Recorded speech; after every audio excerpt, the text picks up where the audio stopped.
Welcome back to Oswego Now. SUNY Oswego is pushing back the decision date for potential students, giving them more time to decide if they want to commit to the university or not. Thomas Caffarella learns what the date is and why the decision was made. Thomas?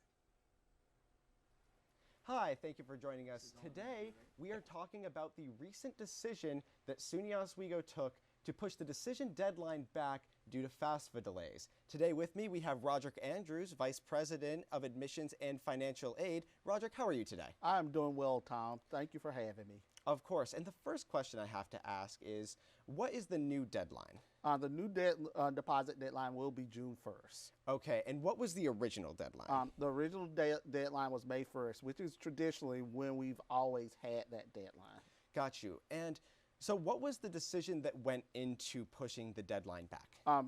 The decision was made to push the deadline back due to the delay in the FAFSA. The Better FAFSA Act of 2019 implemented a new financial aid form. That financial aid form was delayed, so that means that our financial aid awarding this year will be a little later than what it normally is.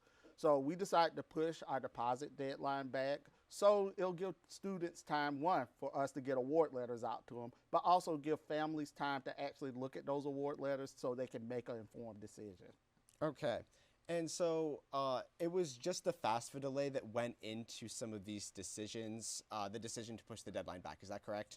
Correct. And the main reason with that is we know finances are such an important part of making that decision to go to college.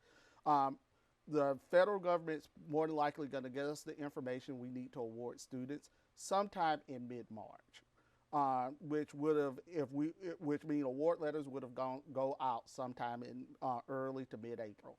That would have given students not a lot of time to look at those financial aid awards so that they can make that decision.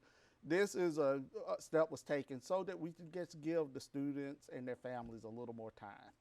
Okay, and I mean, the FAFSA delays, that must have some part, those FAFSA delays must have some part in making your life a little bit more difficult in the office. How has that affected you in your work?